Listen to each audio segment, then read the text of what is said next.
Queridos irmãos e irmãs, quero saudar a todos com a paz do Senhor Jesus nessa manhã e convidá-los a abrir a palavra de Deus na carta de Paulo aos Efésios, capítulo 2.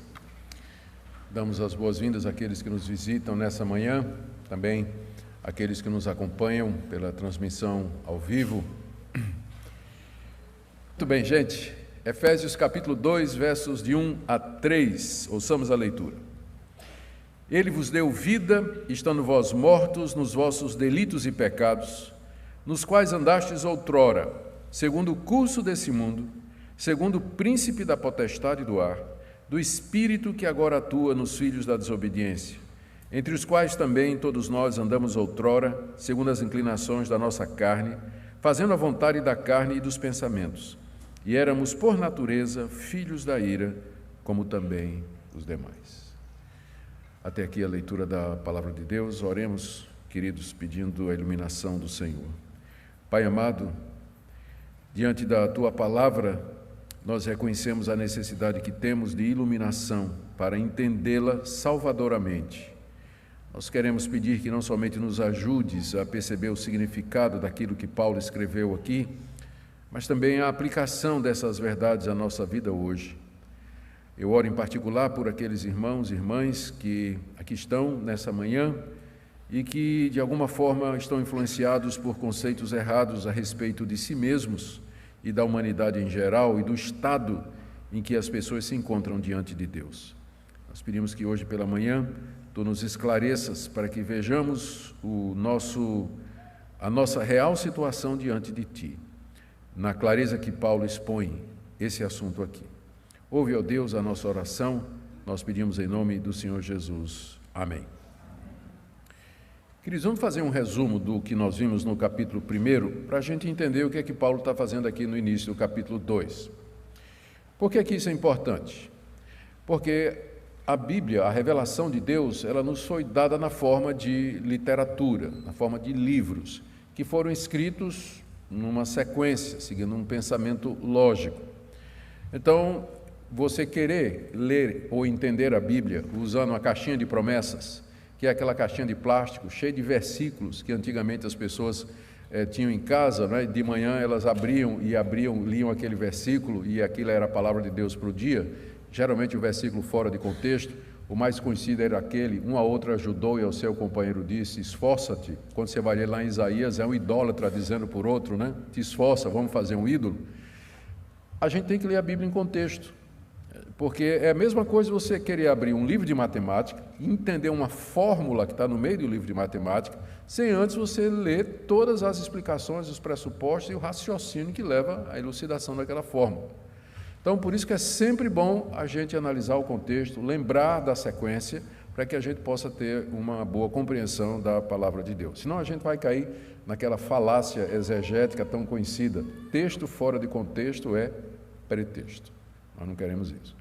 Então, vamos fazer um resumo do capítulo 1, para a gente ver o que é que Paulo disse até agora, para que o início do capítulo 2 fique claro para nós. No capítulo 1, Paulo expôs o glorioso plano de redenção elaborado pelo Deus triuno. Ele falou de como Deus, na eternidade, escolheu e predestinou para si aqueles que Ele quis, está aí dos versos de 3 a 6 do capítulo 1. Depois, Paulo fala de como Deus Filho se tornou homem e com seu sangue redimiu os eleitos e predestinados segundo a vontade de Deus, capítulo 1, de 7 a 12. E, finalmente, como a terceira pessoa da Trindade, o Espírito Santo, aplica nos nossos dias os benefícios da morte de Cristo naqueles que o Pai elegeu, servindo de selo e penhor. São os versículos 13 e 14 do capítulo 1. Depois de expor esse plano maravilhoso, profundo, misterioso de Deus, Paulo ora por iluminação em favor dos seus leitores.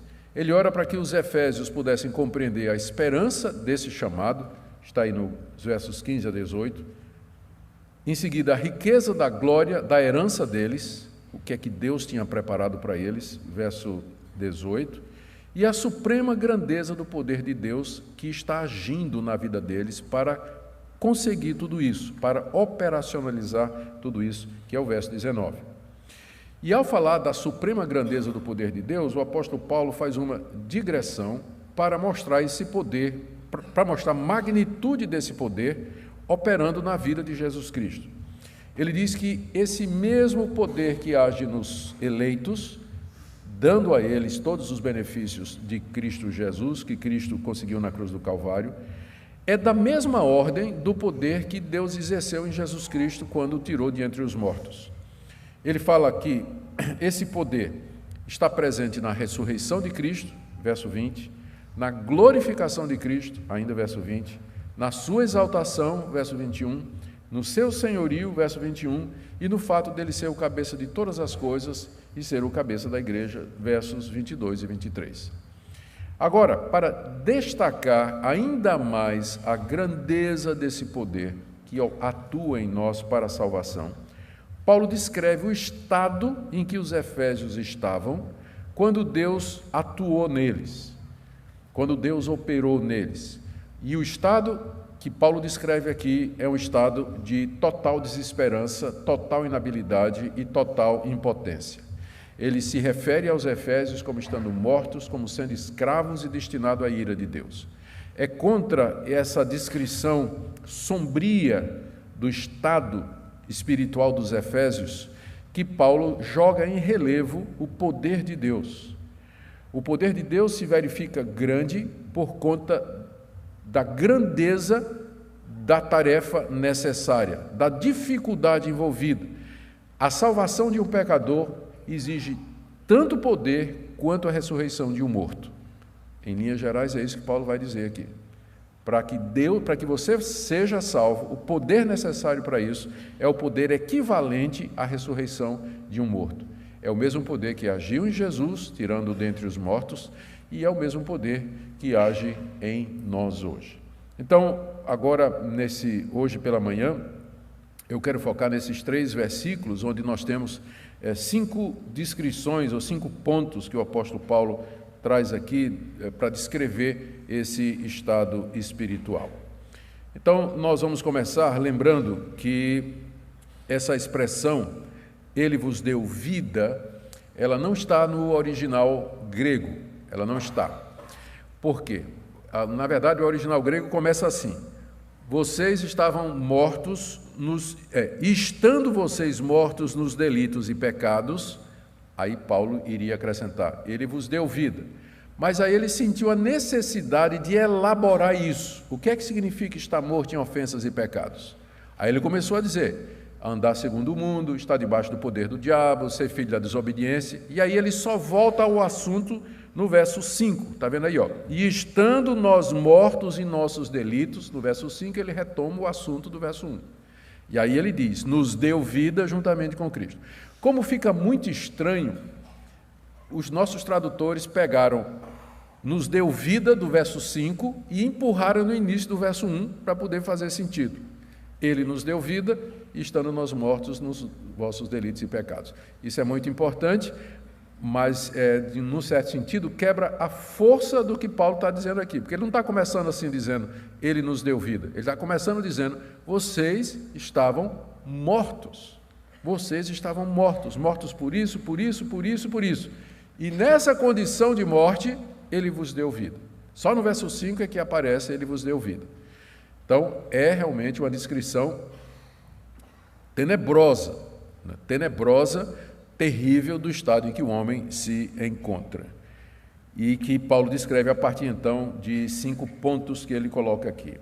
Que eles estão mortos nos delitos e ofensas, que eles estão escravos do mundo, que eles eram escravos do mundo, que eles eram escravos do pecado, do diabo, eles eram escravos da carne e eram filhos da ira.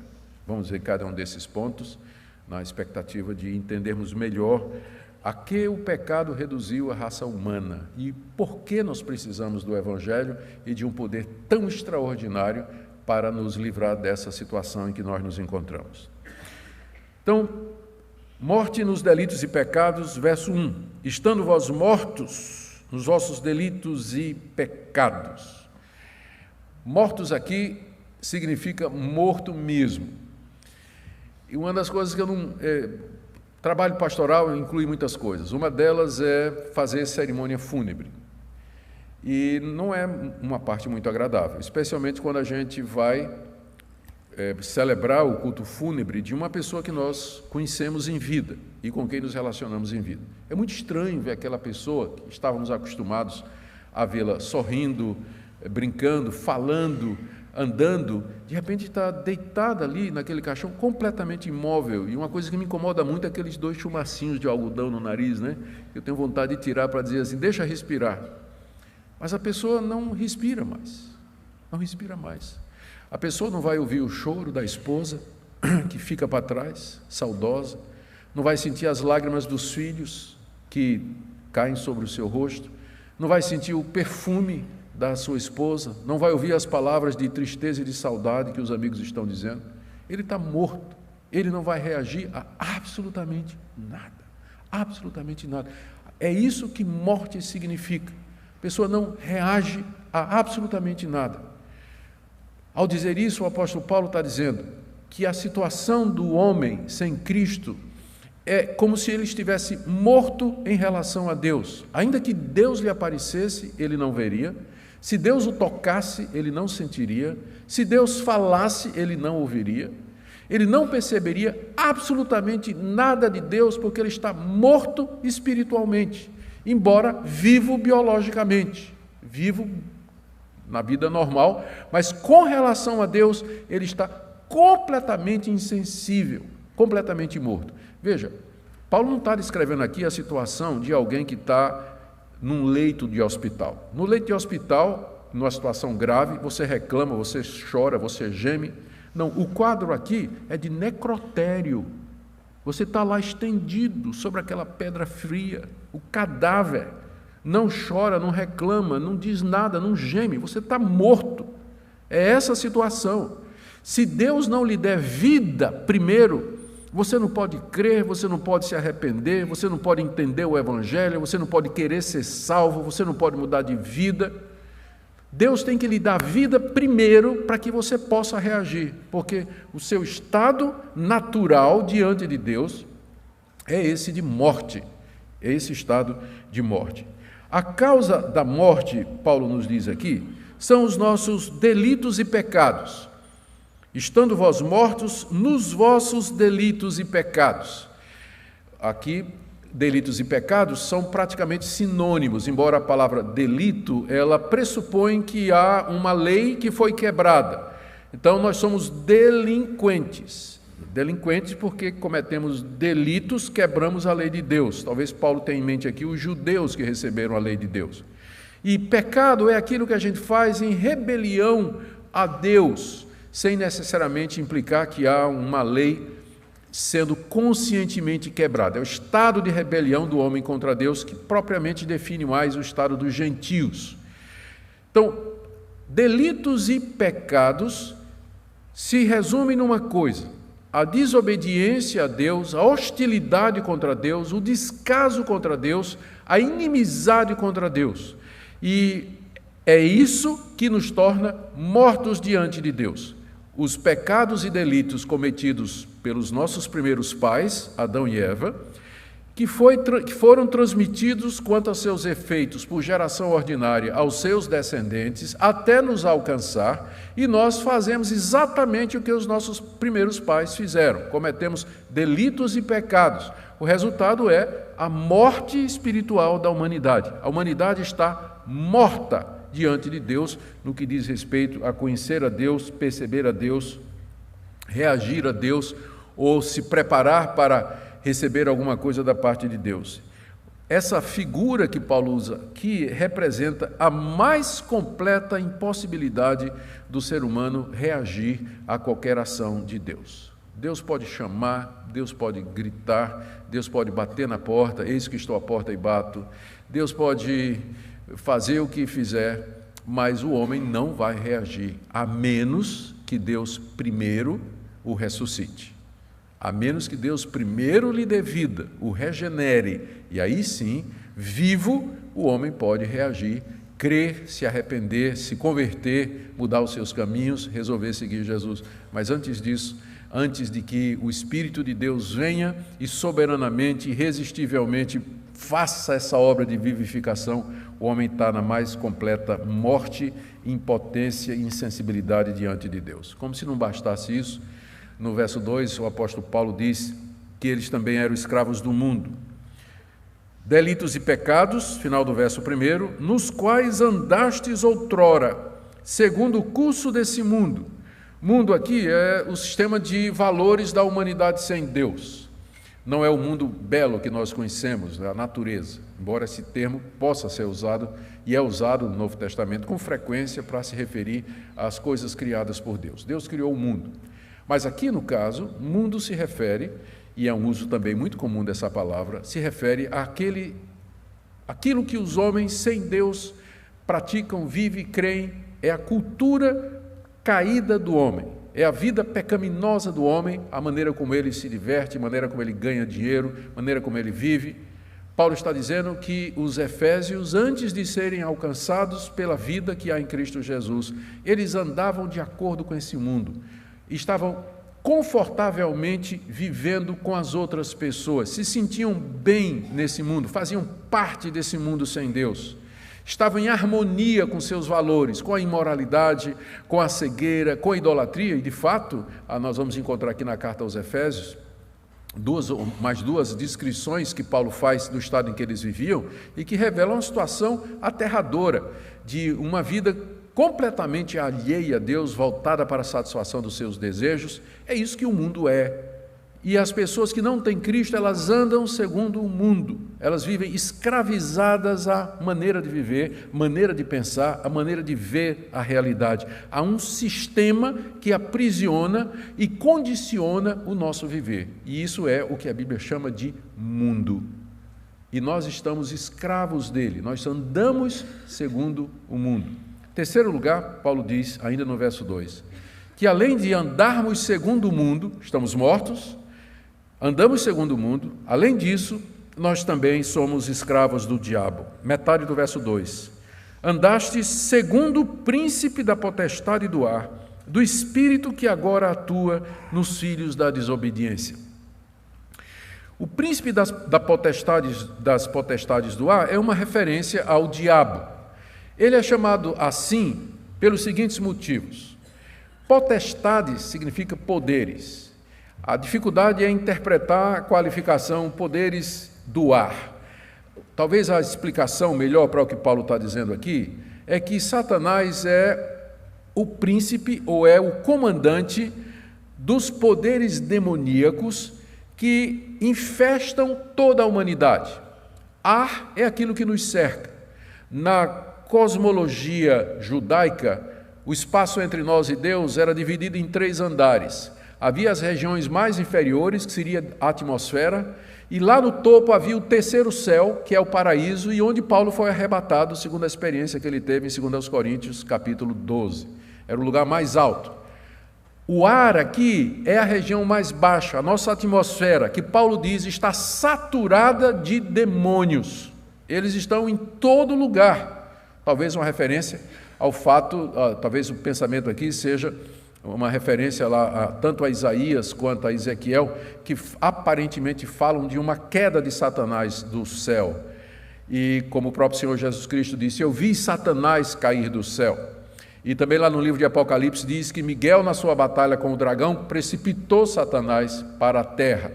Então, a atmosfera, o lugar onde nós vivemos, ele está dominado, ele está impregnado por esses seres malignos. A batalha é bem real.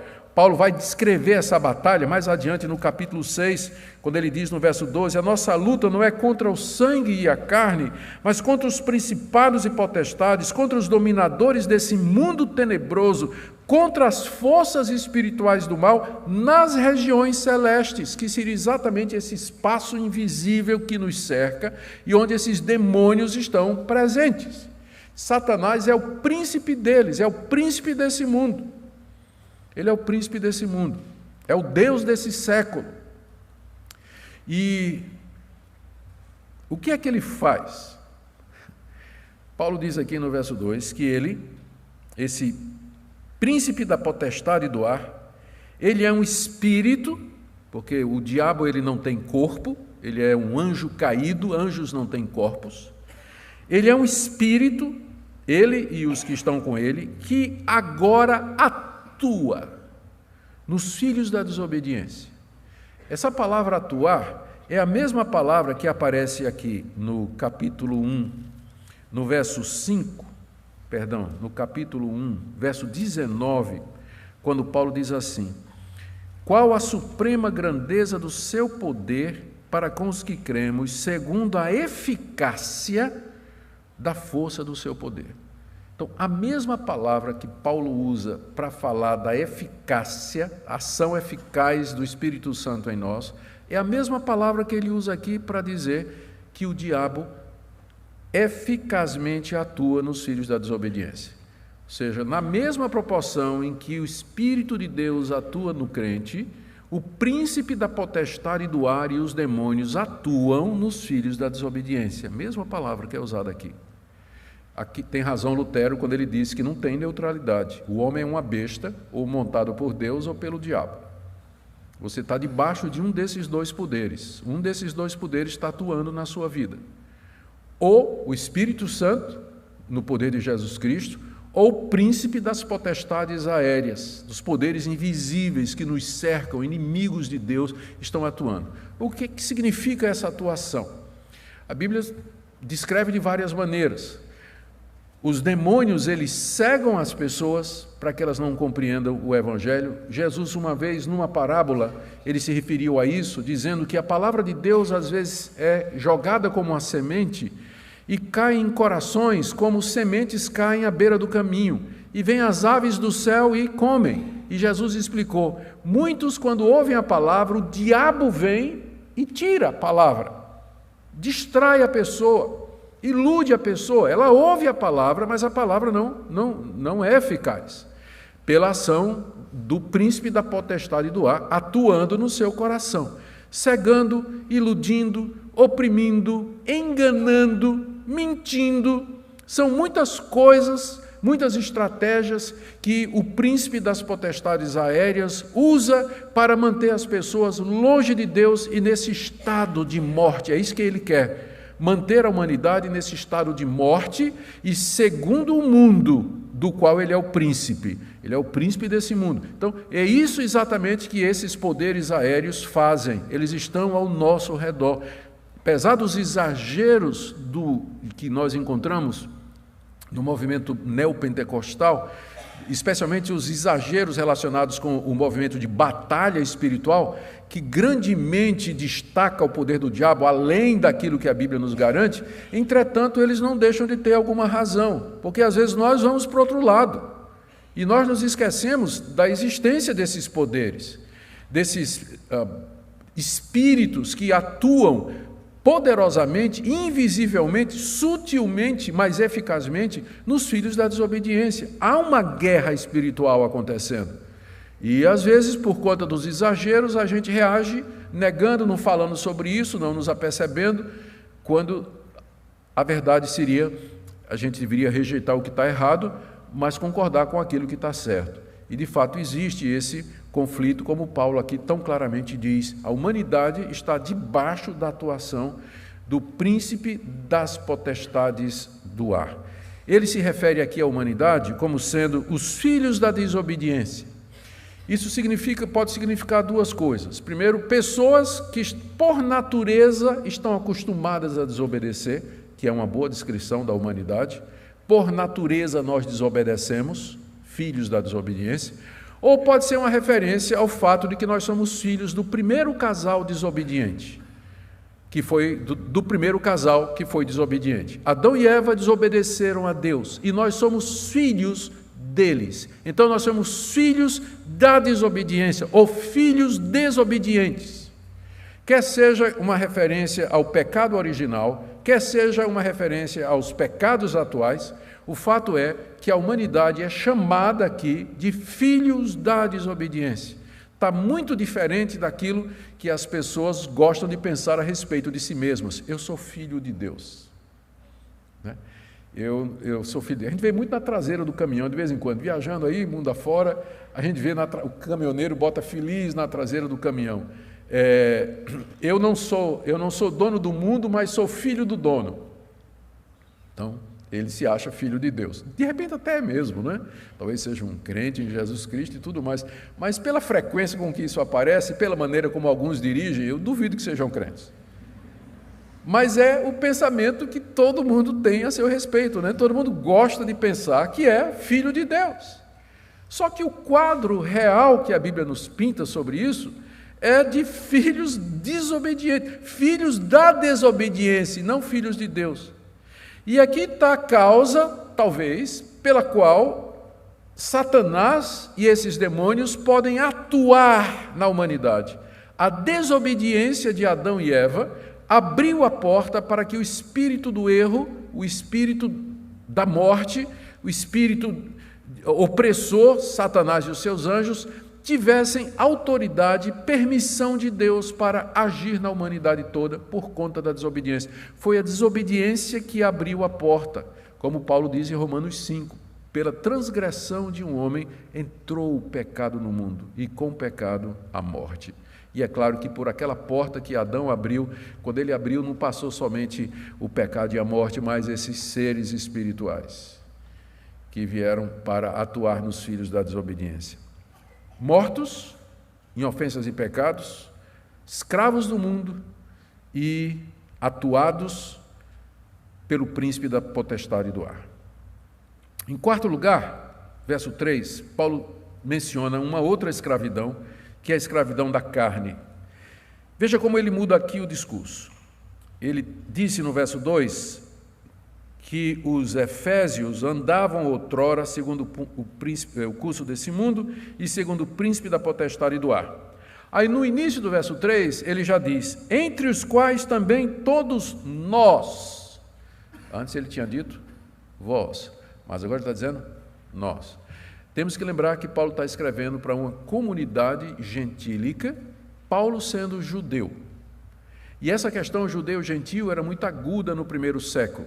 O que Paulo está querendo evitar aqui é que os efésios digam assim, mas espera aí, Paulo, essa descrição terrível, é só a gente que é assim?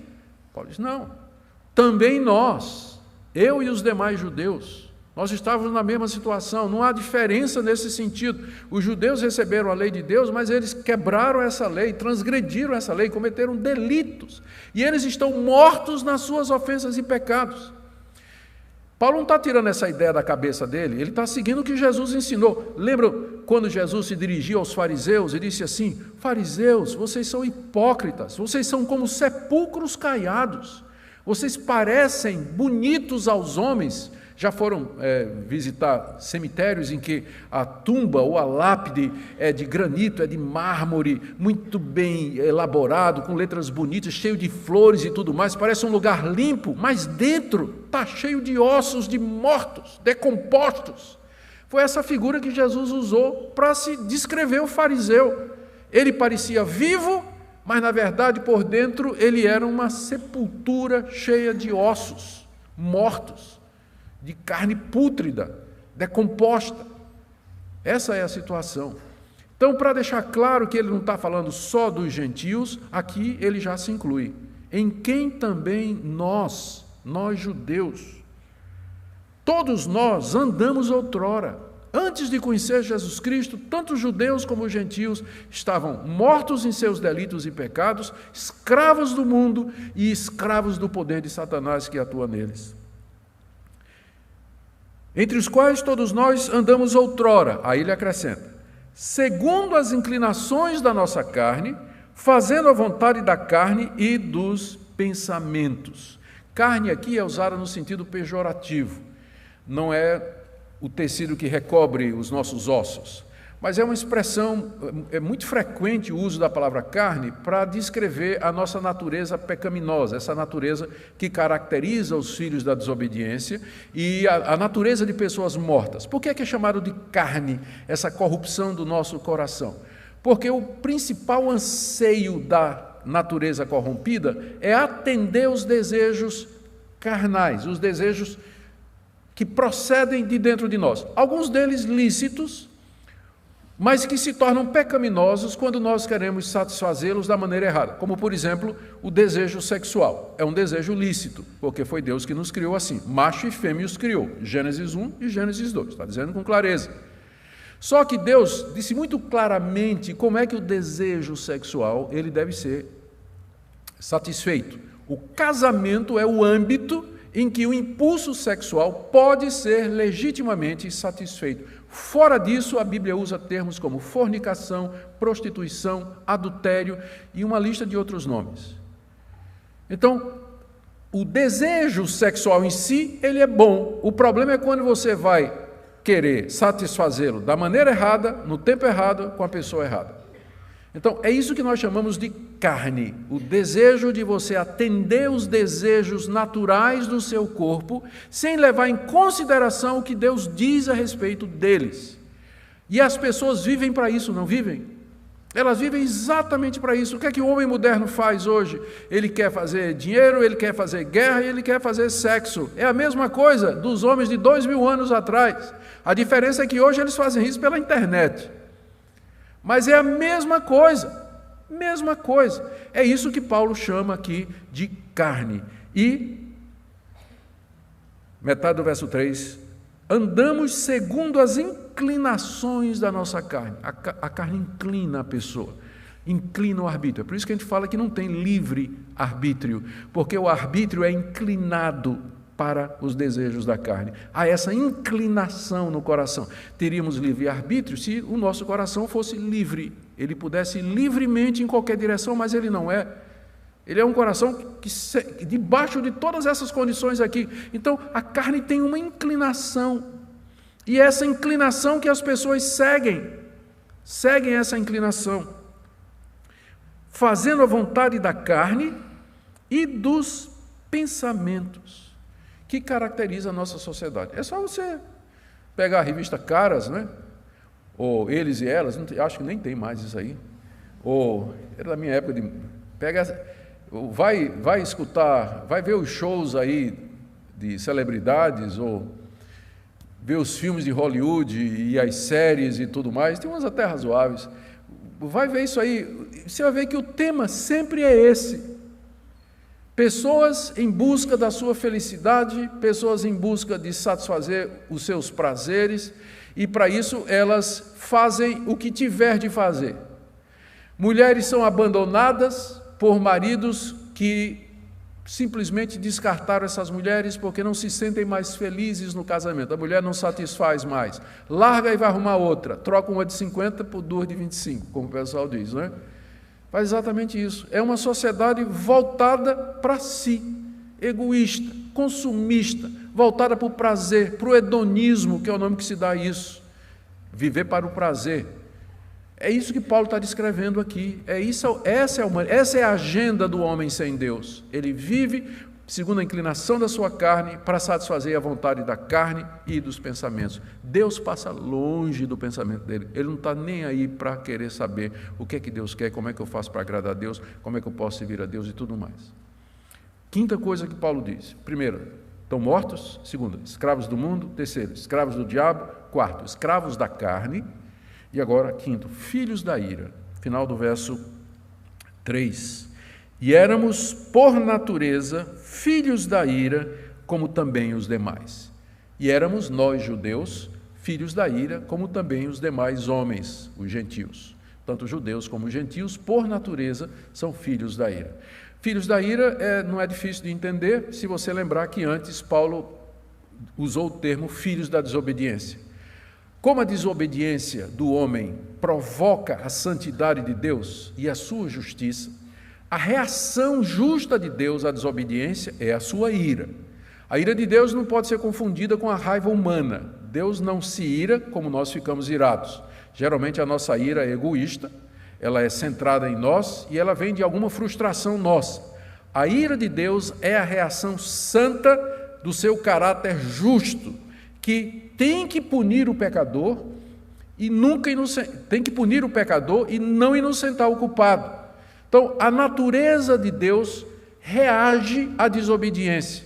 E como resultado, os desobedientes estão debaixo da ira de Deus. Então, se você é filho da desobediência, isso significa naturalmente que você também é filho da ira. Ou seja, você está debaixo da ira de Deus. Ou colocando de outra forma, você nasceu numa raça que está debaixo da ira de Deus, porque é uma raça desobediente.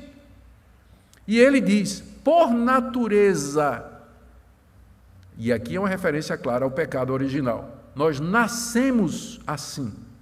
Já nascemos inclinados a todo mal, por natureza. É o que você é por natureza, é o que você é naturalmente, é o que você faz naturalmente. Você não precisa nem se condicionar ou usar algum truque para você fazer o pecado e o mal. Você faz tão naturalmente, sai da sua boca com tanta facilidade. Os olhos ficam gulosos sobre coisas com tanta facilidade. Você ouve coisas, o ouvido estica, né? A orelha vai escutando conversa que você não deve. É natural.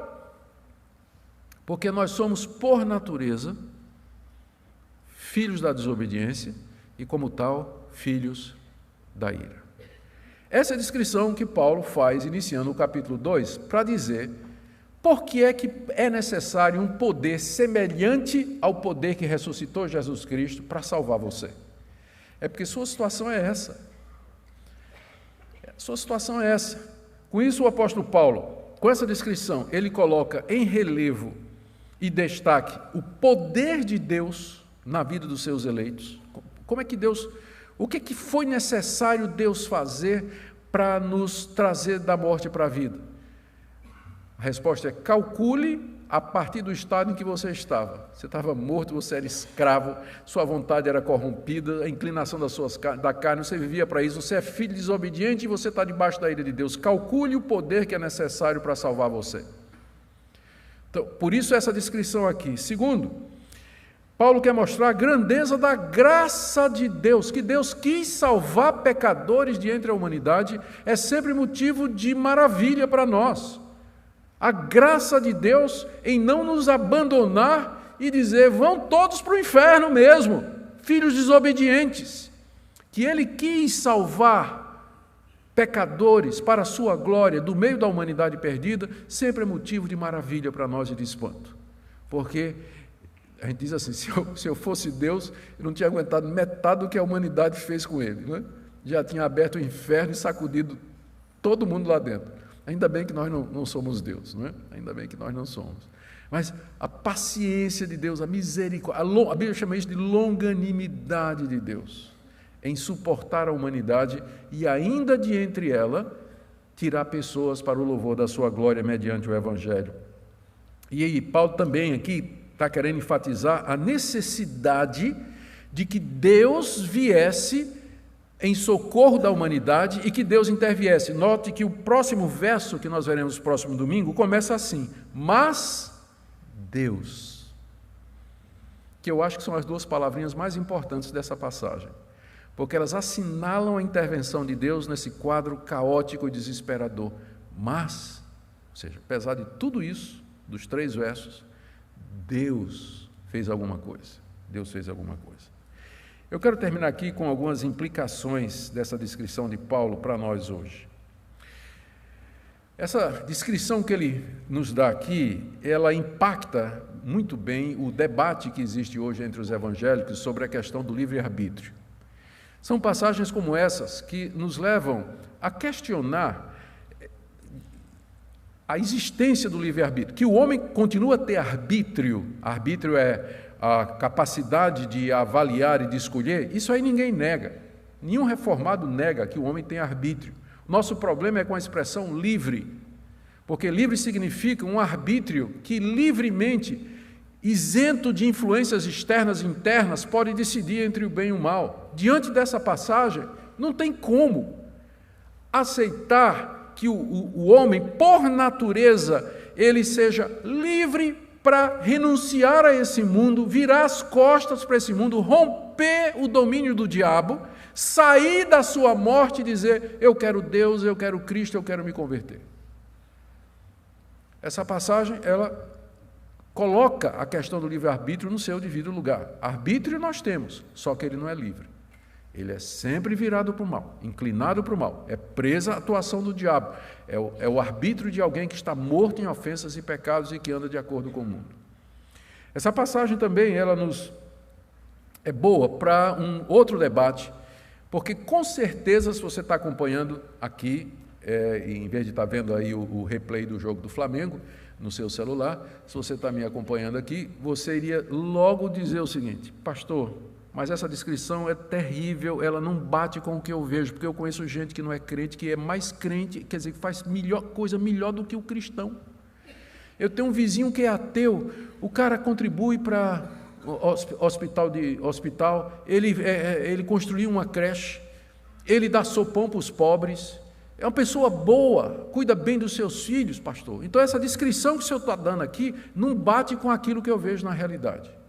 A resposta que nós damos é que essas pessoas, elas são exatamente isso que o apóstolo Paulo está dizendo aqui. E se alguma coisa boa elas fazem, isso é a graça de Deus, a misericórdia de Deus, que a gente chama de graça comum, operando na humanidade para evitar que a gente seja tão ruim quanto a gente pode ser. Isso aqui é a descrição de todos nós somos isso aqui. Deus, na sua misericórdia, Ele não somente resolveu salvar um povo dessa situação, mas aos demais Ele estende a sua graça comum. Como Jesus disse, Deus faz com que a chuva caia sobre o quintal do justo e do injusto. O descrente, ele é abençoado com prosperidade, com saúde, com boas intenções, com boas virtudes, só que essas coisas não procedem de um coração regenerado, elas procedem de um coração contaminado pelo pecado, e da perspectiva bíblica, nunca podem ser consideradas como boas obras. Boas obras são aqueles atos de obediência a Deus que partem de um coração regenerado, vivo, que são fruto da nossa fé em Deus e em Cristo Jesus. É somente isso que Deus considera como boa obra. O mais é o homem morto tentando se justificar, tentando apaziguar a sua consciência, tentando ganhar mérito diante de Deus. Por isso ele vende e dá aos pobres, por isso ele contribui para a creche, por isso ele é bondoso, por isso ele se guarda de fazer o mal, pelo menos na frente dos outros, mas não é porque ele ama a Deus e porque ele crê no Senhor Jesus e porque ele foi regenerado. Porque o estado real da humanidade é esse aqui. Todo bem que existe no mundo procede de Deus e não do coração humano. Todo bem no mundo vem de Deus e não do coração humano. Uma outra área em que essa passagem nos ajuda a entender é a área da questão da salvação. Esse quadro aqui é devastador. Nós precisamos da graça. Talvez você esteja aqui hoje e secretamente no seu coração você tenha esperança de que Deus vai lhe dar um tratamento diferenciado porque você não é tão ruim como certas pessoas. Você vai dizer assim: pastor, eu sou ruim, mas você precisa ver o meu vizinho, acaba bate na mulher. Eu nunca levantei a mão para bater na minha. Então, no fundo, todos nós somos tentados a pensar que seremos tratados diferentes por Deus, porque existe alguma virtude, algum mérito, alguma coisa em nós. Eu espero que Efésios 2, de 1 a 3, cure você dessa heresia hoje. Não há nada em você que atraia o favor de Deus. Não há nada em você que mereça alguma coisa de Deus. E o pior, não há nada que você possa fazer, porque o estado é esse aqui. Você está morto, você está naquela tábua do necrotério, né? Estendido ali com o lençol por cima, frio, inerte, insensível. Esse é o seu estado diante de Deus, e acorrentado ali pelos poderes do mundo e do diabo e da carne e dos pensamentos, filho da ira e filho da desobediência. Não tem nada que você possa fazer. Se Deus não vier salvar você, se Deus não vier no seu encalço, se Ele não abrir os seus olhos, tocar no seu coração, dar vida a você, você vai continuar no seu auto-engano, você vai continuar pensando que é uma pessoa que merece alguma coisa de Deus e que no fim vai dar tudo certo, Deus vai dar um jeitinho. Não vai não. Não vai não. Deus não faz vista grossa esse tipo de coisas. E por último, eu queria só dizer aqui, que aqui eu encontro uma das muitas razões pelas quais eu creio que o cristianismo de fato é a religião que Deus revelou. Se eu fosse criar uma religião, se fosse inventar a religião do zero para ter muitos adeptos, eu ia fazer uma religião onde a antropologia, que é a visão do homem, seria extremamente positiva. Eu iria elogiar as pessoas, eu iria dizer para elas, olha, na minha religião você vai ser valorizado. Na minha religião nós vamos reconhecer o seu potencial. Você só precisa tomar consciência disso, se libertar. Ouça a sua consciência, ouça o seu coração, porque tem bondade diante de você. Vamos desenvolver o potencial que você tem dentro de você. Se eu fosse inventar a religião, eu faria isso, porque quem é que não quer ouvir isso? E quem é que quer ouvir isso aqui? Ninguém. Que eu estou morto, que eu vou para o inferno, que eu sou filho da desobediência, que eu estou debaixo da ira de Deus, que eu sou escravo da minha carne. Essa é a religião mais impopular do mundo. É por isso que nós dizemos, ela não foi criada por homens, não foi criada pelo apóstolo Paulo, ela é a revelação de Deus, a verdade a nosso respeito. O cristianismo nos dá uma visão realista da situação em que a humanidade vive. Por isso que é a palavra de Deus, por isso que é verdadeiro. E é por isso que você deve crer nessas palavras e abraçar de todo o coração para a sua salvação e para a vida eterna, porque fora do Evangelho de Cristo você não vai encontrar perdão e redenção. Amém? Vamos ficar em pé e vamos orar?